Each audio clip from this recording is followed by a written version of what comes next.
tadi kita sempat belanja juga di Uniqlo gitu ya, belanja yang sesuai dengan kebutuhan pastinya kan. Terus kalau winter gini ada nggak sih favorit makanan yang lu suka gitu? Apa lu lebih sukanya yang anget-anget sup atau apa gitu? Aku suka banget sayur sop kalau lagi winter. Oh my Enak god, banget. iya sop ayam ya. Iya, sop ayam apalagi pakai pakai ayam. Iya, jangan bilang pakai ceker. Aku mau bilang apalagi pakai chicken. Iya, sop ayam tapi Indonesian style atau Indonesian style. Enak banget. Enak banget ya sih pasti. Aduh, jadi pengen bikin ya guys, jadi pengen langsung masak gitu kan. Soalnya anget-anget dingin gini makan itu sayur sop.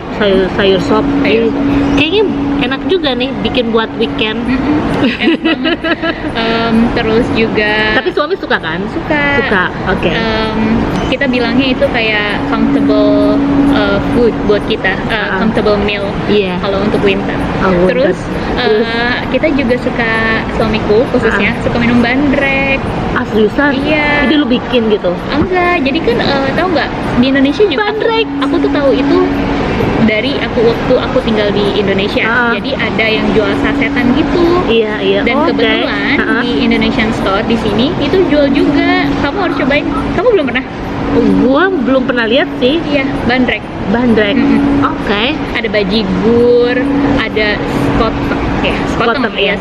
Nah, aku punya tuh tiga-tiganya, tapi favorit kita bandrek karena ada jahenya. Ada jahenya. Langsung anget dahaga Enak gitu banget, ya. enak banget. Iya. Wow, oke. Nanti patut dicoba kalau ke Asian Groceries. Emang iya sih kalau misalnya lu suka minum tolak angin gak sih? Enggak. Aku mual kalau minum tolak angin. Kamu Kalau suka ya? gue suka. Jadi kalau misalnya ngerasa badan nggak enak gitu ya karena masuk angin kedinginan seperti ini ya, gue suka punya persediaan gitu, 2-3 box yang warna kuning ataupun yang warna biru kan untuk yang flu ya. Gue selalu minum. Kalau ada tolak miskin. Percaya. Masa pandemik ini kita harus bersyukur ya. Iyalah, masih banget. bisa shopping gitu ya, hahaha, masih bisa makan juga, masih bisa ya melihat dengan situasi seperti ini. Kita di Sydney Australia bisa dibilang ini second wave atau enggak sih? Iya ya. Mungkin belum, kalau di Melbourne udah. Iya. Tapi aku yakin kita sih. kena. Iya.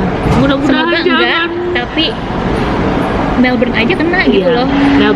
Melbourne itu udah lockdown kedua kali guys gitu, dan jumlah case-nya sendiri memang semakin hari semakin meningkat. Iya. Dan ini yang dikhawatirkan dari kota Sydney. Jadi premier kita tuh yang mewanti-wanti please. Jadi kesadarannya itu Hati-hati. ya harus lebih tinggi lagi, harus lebih hati-hati lagi.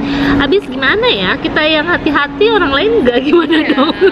Iya, susah ya, karena Susah, emang harus dari kesadaran diri sendiri juga. Bener, ya contoh simpel lah, kalau misalnya ketemu jangan cipika-cipiki dulu, jangan berpelukan dulu gitu ya. Pelukan sama suami lah, sama pacar lah, sama orang tua yang satu rumah, atau sama bantal guling kalian gitu. Kalau bisa dihindarin dulu lah kayak gitu. Iya, kita juga ketemuan gini ya, bukan berarti kita nggak mau cipika-cipiki karena gua nggak suka lu atau lu nggak suka gue, enggak, karena memang kita sama-sama saling saling menjaga karena kita nggak tahu, namanya virus itu nggak bisa terlihat juga, makanya ada keep social distancing itu perlu gitu kan.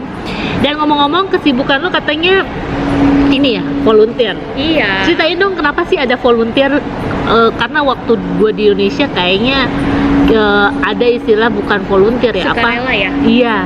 Kerjaan Sukarela. Emang volunteer di Australia wajib ya? Enggak. Jadi karena aku sadar diri aja sih, karena kan aku emang cari kerja juga ya. Tapi karena belum ada kerja, aku cari-carilah di organisasi-organisasi di Australia. Gitu. Iya, dari internet aku cari organisasi-organisasi yang cari volunteer gitu. Akhirnya di tempat sekarang aku kerja itu salah satunya. Dan aku daftar online gitu. Terus akhirnya mereka nggak lama hubungin aku. Bagus dong. Iya, terus mereka jelasin segala macam, aku setuju. Terus akhirnya aku police check. Itu juga prosesnya ada 2 mingguan lah. Kayak gitu. Akhirnya ya udah aku bisa langsung kerja. Itu organisasi di bidang apa?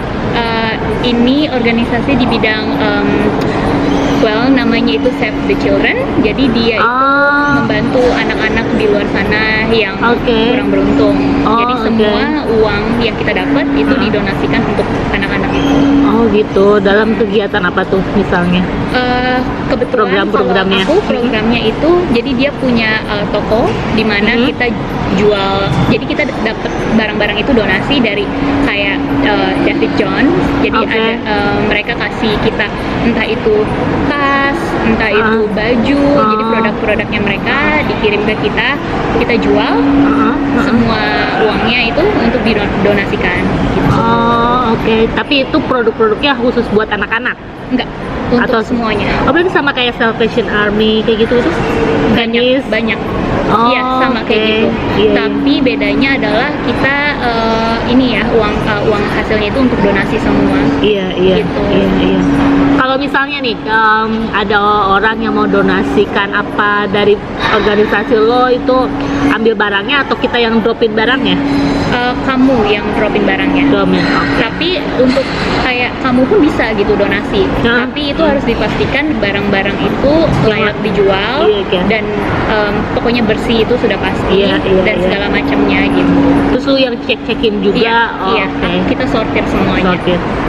Dari segi harganya mungkin ya masih. Contoh kalau kita dapat barang branded yang misalnya di harga 3 juta ke atas. 3 juta ke atas ya. Kita pasti jualnya tuh 1 juta gitu ya pasti ya. Nggak nyampe. 500.000 gitu? $50 kali. $50. Ya, gitu. Yang penting jadi duit aja ya. Yang penting jadi duit gimana? Dan juga kita jadi apa ya? Kita bantu masyarakat juga untuk yang mungkin suka sama barang-barang ini atau brand ini tapi belum mampu untuk beli, dia bisa datang ke kita. Interesting. Tapi gue nggak tahu kalau di Indonesia ada nggak sih tempat-tempat seperti itu. Lu kan tinggal di Jakarta ya? Mungkin ada ya untuk saat ini ya. Aku pernah lihat sejenis itu, tapi lebih ke second hand. Barangnya orang-orang yang udah nggak mau dipakai. Gitu. Dan itu pun kalau ada event-event besar kayak bazar gitu ya. Dan kalau di sini tuh memang ada toko-toko seperti itu. Dan kita juga nggak usah malu juga beli seperti itu, karena selain kita dapat harga yang bagus, kualitasnya juga masih bagus. Kita membantu anak-anak yang nggak mampu juga. Iya, kita juga beramal guys gitu. Karena kebanyakan ya yang datang ke tempat kita itu orangnya yang itu lagi kebanyakan. Dan kebanyakan mereka tuh ya memang orang-orang berada gitu. Karena mereka siapa sih yang nggak suka barang murah? Bener banget. Kan? Orang kaya juga suka bayar murah kan? Gitu. Jadi lu udah berapa lama tuh? Jalan 3 bulan. Jalan 3 bulan. Sejauh ini ngelihat situasi ya kerja dulu kan pernah kerja di pertelevisian ya Mbak ini tuh gitu kan. Sedangkan sekarang tinggal di sini pasti ada dong perbedaan antara kerja di luar negeri dengan waktu di Indonesia. Ada nggak sih pada saat lu meskipun ini masih volunteer tapi kan masuk ke dunia pekerjaan dari segi orang-orangnya, dari segi sistem kerjanya seperti apa sih? Culture-nya, cara kerjanya beda sih memang. Kalau selama aku kerja di Indonesia, kerja tuh banyak apa ya? Kalau kasarnya banyak aturannya. Iya, benar. Jadi kita harus ikutin apa yang misalnya perusahaan itu bilang. Memang sih itu normal ya kayak gitu. Iya, benar. Nah, kalau di sini kerja senyamannya kamu aja. Kalau di tempat aku kerja senyamannya aja sebenarnya, asalkan kerjaan kamu itu beres semuanya gitu loh. Benar. Kamu sih. mau apa ya? Jadi untuk culture dari staff ke atasan atau dari orang karyawan biasa ke bos juga kayak santai banget. Santai banget ya, nggak ada hierarki. Iya, Nggak ada level lu kaya, lu di sini ada tinggi. level gitu ya. Ada juga, tapi kebanyakan yang gue lihat ya, gue juga kerja juga.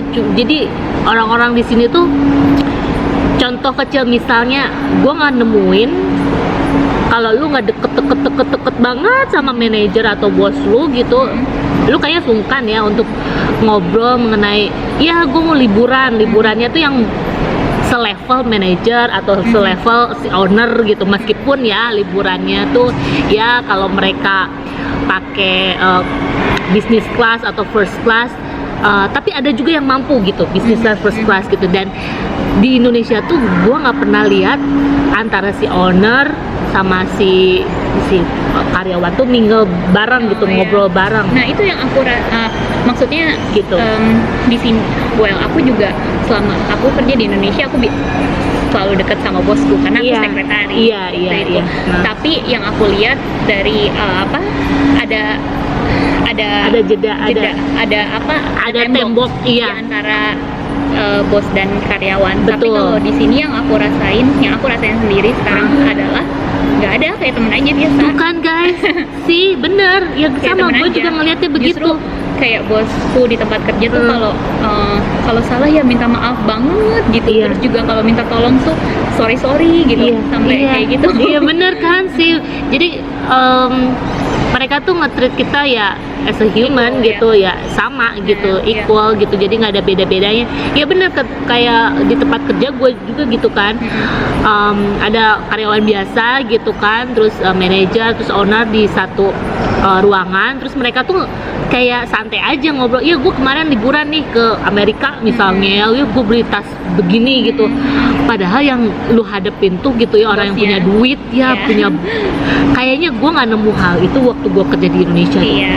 Mungkin bisa Gue pribadi ya, mungkin bisa dinyirin, benar. Kalau di Indo Seriusan lu bisa kebeli gitu, bener kan? kredit apa? Kredit apa? Nah itu kalau di sini tuh nggak ada. Jadi kalau lu gitu-gitu lu rasis ya. Iya. Mm-mm. Iya, itu Iya. sih bedanya. Aku Iya. ngerasain bedanya itu. Bener berarti. Terus juga